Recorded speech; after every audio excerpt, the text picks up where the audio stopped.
O tema para a nossa meditação hoje é servir e fazer o bem, sinônimos de alegria. Todos os cristãos são chamados para servir, pois foram criados para servir, conforme está escrito em Efésios 2, versículo 10. O próprio Jesus nos deixou o maior exemplo de serviço voluntário. Ele disse dele mesmo: o Filho do Homem não veio para ser servido, mas para servir e dar a sua vida em resgate de muitos. Mateus 20, versículo 28. O que importa não é quanto tempo vivemos, mas sim como nós vivemos. Para ilustrar o que acabei de dizer, cito como exemplo o que Priscila, esposa de Elvis Presley, disse certa vez em uma entrevista sobre o rei do rock. O Elvis nunca entendeu o que deveria ser neste mundo, ou qual era o propósito de sua vida. Pensava que estava aqui por um motivo, talvez para pregar, talvez para servir, talvez para cuidar das pessoas. Esse desejo agonizante estava sempre presente nele e o Elvis sabia que não estava realizando esse propósito de vida. Chegou a um ponto de não mais querer pensar sobre o assunto. Essa foi a maior tragédia da vida dele, viver uma vida sem sentido.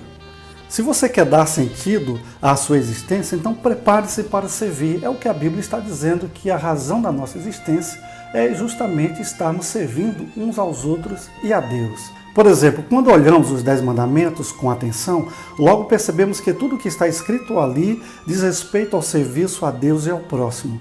De fato, o próprio Cristo disse que os 2 maiores mandamentos são amar a Deus sobre todas as coisas e amar ao próximo como a nós mesmos. Agora que já sabemos que uma vida bem vivida está alicerçada no serviço, só nos resta perguntarmos como devemos servir a Deus e ao próximo. Primeiramente, podemos dizer que todo o nosso serviço deve ser por amor. Porque quando sentimos o amor de Deus em relação a nós mesmos, a nossa resposta natural será: Senhor, queremos te servir. Essa resposta acontece quando uma pessoa recebe esse amor incondicional de Deus e o seu desejo é retribuir a quem lhe mostrou tão grande amor. Existe uma frase que expressa essa atitude da seguinte maneira: é possível oferecer sem amar, mas é impossível amar sem oferecer. Por isso, Paulo disse em 2 Coríntios 5,14, o amor de Cristo nos constrange. Também devemos servir tendo a consciência que essa é a nossa missão de vida. Essa visão nos faz saber que temos uma grande responsabilidade em nossas mãos. Ao lermos o livro do profeta Isaías, descobrimos que Deus nos chama para sermos restauradores de brechas. Isaías 58, versículo 6 ao versículo 12, Deus vai nos dizer exatamente isso nesse trecho. Esse é o nosso principal desafio de vida. E em 2 Crônicas 29, 11, nós encontramos: agora, filhos meus, não sejais negligentes, pois o Senhor vos tem escolhido para estardes diante dele, para o servirdes e para serdes seus ministros. James Hamilton foi missionário em Uganda, onde morreu como mártir em favor do Evangelho de Cristo. Ele dedicou a sua fortuna na pregação da palavra de Deus e fez isso por amor a Deus e aos homens. David Livingstone também ofereceu a sua vida em favor do Evangelho de Cristo no interior do continente africano. E John Wesley disse assim: faça todo o bem que puder, com todos os meios que tiver, de todas as maneiras que puder, em todos os lugares onde estiver, para todas as pessoas que precisar, enquanto puder.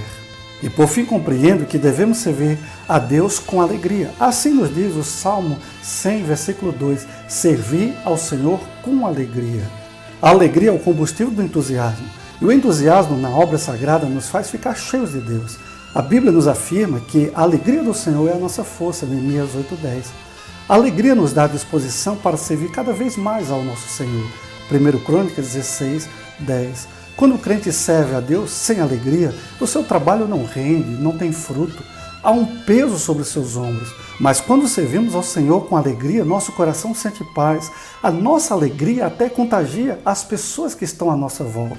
O salmista nos dá a razão de servirmos ao Senhor com alegria quando diz: porque o Senhor é bom e eterna é a sua misericórdia, e a sua verdade dura de geração em geração. Shalom, até a próxima oportunidade.